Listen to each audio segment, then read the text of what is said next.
औलिया किराम रहमहुमुल्लाह में से कोई भी करामत के लिहाज से हुजूर गौसे पाक रहमतुल्लाह अलैह का हम पल्ला नहीं। मीन्स आप रहमतुल्लाह अलैह की करामात आदाद और शुमार से बाहर हैं, बेशुमार है, अनगिनत। हुजूर गौसे पाक शहंशाह बगदाद हजरत शेख अब्दुल कादिर जिलानी रहमतुल्लाह अलैह की खिदमत में एक खातून ये कहकर अपना बच्चा छोड़ गई कि ये आपसे मोहब्बत करता है। अल्लाह पाक और उसके प्यारे आखिरी नबी मक्की मदनी मोहम्मद अरबी सल्लल्लाहु अलैहि वसल्लम के लिए इसकी तरबियत फरमा दीजिए। आपने उसे कबूल फरमाकर मुजाहदे यानी इबादत और रियाजत पर लगा दिया। एक दिन उसकी वालिदा आई तो देखा कि उसका बेटा भूख और शब बेदारी लगातार रातें जागकर इबादत करने के सबब बहुत कमजोर हो गया है और जौ शरीफ की रोटी खा रहा है। जब हुजूर गौसे पाक रहमतुल्लाह अलैह की खिदमत में हाजिर हुई तो क्या देखती है कि आपके सामने एक बर्तन में मुर्गी की हड्डियां रखी है, जिसे हुजूर गौसे पाक रहमतुल्लाह अलैह ने तनावुल फरमाया यानी खाया था। उस खातून ने अर्ज की, या गौसे आजम आप खुद तो मुर्गी खा रहे हो, मेरा बच्चा जौ की रोटी।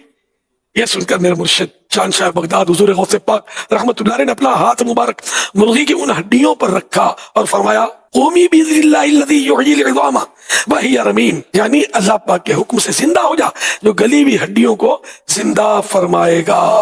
यह फरमाना था कि मुर्गी फौरन सही सलामत जिंदा खड़ी होकर आवाज निकालने लगी। हुजूर गौसे पाक रहमतुल्लाह अलैह ने फरमाया, जब तेरा बेटा इस दर्जे तक पहुंच जाएगा तो जो चाहेगा खाएगा।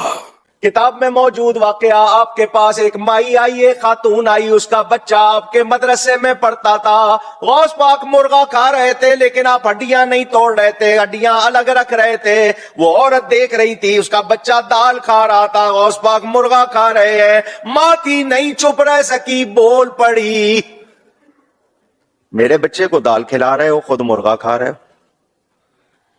खुद आप मुर्गा खा रहे हो और मेरे बच्चे को दाल खिला रहे हो।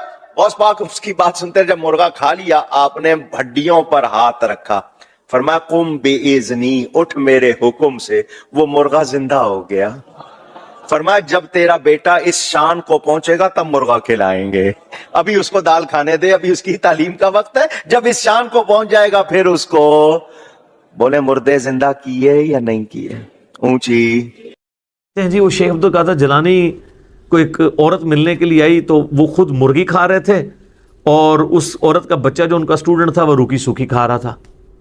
तो उस औरत के दिल में बात आई कि ये क्या, नहीं खुद मुर्गा खा रहे हैं और मेरे बच्चे को ये खिला रहे हैं।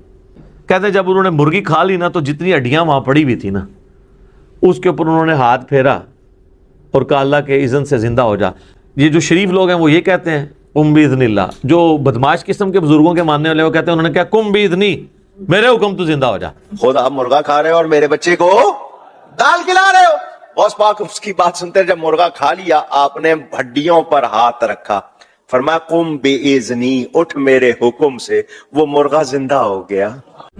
तो मुर्गा जो है ना वो जिंदा होके तो वो कुट कुट कुटांग करता हुआ वहां से भाग गया। और ना क्या कि जदू तेरा मुंडा इस लेवल पे पहुंचेगा ना वो भी कुकड़ खा ले, यानी जब तेरा बेटा भी इस बुजुर्गी में पहुंच जाएगा ना अब वो भी फिर मुर्गा खा ले। तो जान की मान पाऊं तो अर्ज करूं कि हमारे नबी इस्लाम तो पूरी जिंदगी रूखी सूखी खाते रहे, ठीक है, और आप इन बुजुर्गों के बारे में क्लेम करते हैं कि ये नबी के तरीके पे थे। तो नबी इस्लाम का ये तरीका था, इस तरीके से वो एजुकेट किया करते थे लोगों को। वैसे नबी इस्लाम से मुर्गी खाना भी साबित है, बुखारी मुस्लिम में हदीस है, लेकिन शायद वो एक दफ़ा ही मुर्गी खाई होगी आपने, आपकी ज़िंदगी तो बड़ी यानी फ़ख्र के अंदर गुजर रही थी। दूसरा, हज़रत इब्राहीम को तो ये मौजज़ा नहीं मिला हुआ था, ईसा अलैहिस्सलाम को भी मिला एज ए स्पेशल, लेकिन उसमें भी साथ आया बिइज़्निल्लाह, बिइज़्निल्लाह के साथ मुर्दे को ज़िंदा करने का मौजज़ा या इसे करामत कह लें, ये रूए अर्ज़ पे सिर्फ एक ही शख्स के लिए है, वो ईसा इब्न मरियम है। हज़रत इब्राहीम को भी नहीं मिला। जब इब्राहीम अलैहिस्सलाम को नहीं मिला तो शेख अब्दुल कादिर जिलानी को कहाँ से मिला होगा? हमारे नबी अलैहिस्सलाम के बारे में भी कोई ऐसा मौजज़ा रिपोर्ट नहीं हुआ। एक कहानी सी वो पेश करते हैं, वो जाबिर बिन अब्दुल्लाह ने दावत की तो वो कहते हैं वहाँ पे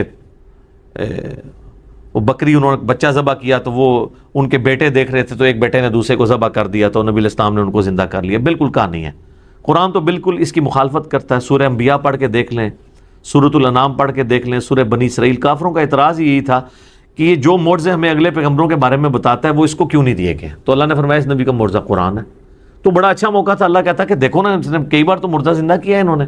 یہ تو سورۃ الانبیاء کا پہلا صفحہ پڑھیں, اس میں کافروں کا اعتراض تھا کہ اس نبی کو وہ معجزے کیوں نہیں دیے گئے جو اگلے نبیوں کو دیے گئے.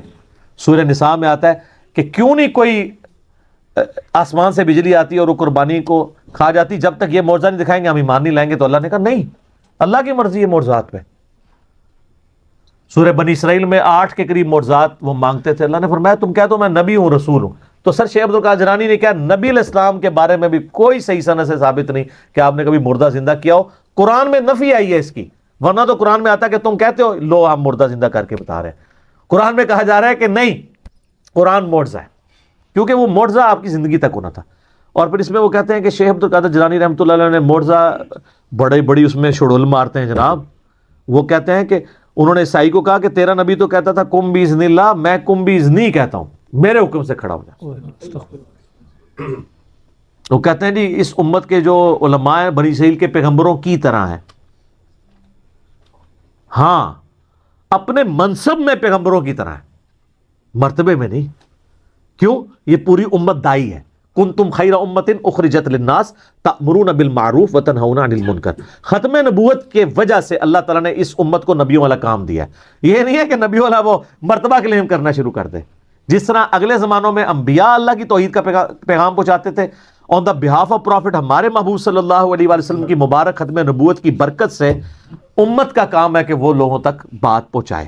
اس اعتبار سے تو بنی اسرائیل کے انبیاء کی طرح ہے, یعنی منصب وہ ہے, مقام وہ نہیں ہے. یہ اسی طریقے سے ہے جس طرح نبی علیہ السلام بھی بشر ہیں اور ہم بھی بشر ہیں. سپیشیز ایک ہے نا, مرتبہ تو ایک نہیں ہے. نبی علیہ السلام تو پیچھے بھی دیکھ لیتے تھے, بخاری مسلم میں آتا ہے. اور بخاری مسلم میں آتا ہے نبی علیہ السلام نے ہاتھ بلند کیا تو آپ نے فرمایا میں نے ارادہ کیا نماز میں جنت سے انگوروں کا گوشہ توڑ لوں.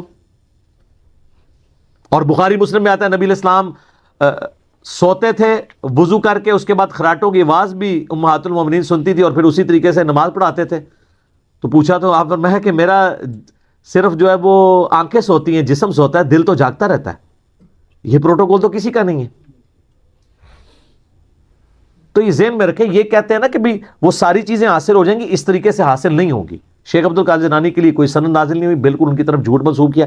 اور اگر آپ کو شیخ عبدالقادر جیلانی سے اتنی عقیدت ہے تو میرا ایک معصومانہ سوال ہے کہ شیخ عبدالقادر جیلانی نے نماز کا طریقہ کون سا لکھا ہوا ہے؟ ہاں, مرنے سے پہلے اے مسلمان کر لے اس پہ غور, کتابوں کا خدا اور ہے, بابوں کا خدا اور. تو غنیت الطالبین پڑھے نا, اب تو کہتے ہیں جی وہ کتاب ہی نہیں ہونا دی. کتاب ختم تو بندہ بھی ختم. پھر کتاب ہی نہیں رہی تو بندہ بھی ختم ہو گیا.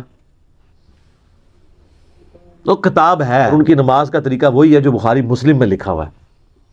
وہ یہ ان کے نام پہ 11ویاں کھا سکتے ہیں, ان کو فالو نہیں کر سکتے. بالکل اس طریقے سے جس طرح امت نبی علیہ السلام کے نام پہ جشن کر سکتی ہے, آپ علیہ السلام کی تعلیمات کو فالو نہیں کر سکتے. مشکل کام ہے نا. غلامی رسول میں موت بھی قبول ہے, داڑھی بیوی منع کرتی ہے, ماں دودھ نہیں بخش دی, نہیں, ختم, ٹھوس. ہاں بینک توڑوا لے, سڑکوں پہ ٹائر جلوا لے, لیکن پریکٹیکلی دین پہ چلنا یہ بہت مشکل ہے. فجر کی نماز کے لیے اٹھنا مشکل ہے, یہ قبول نہیں ہے. ٹھیک ہو گیا, ٹھیک ہے, جزاکم اللہ.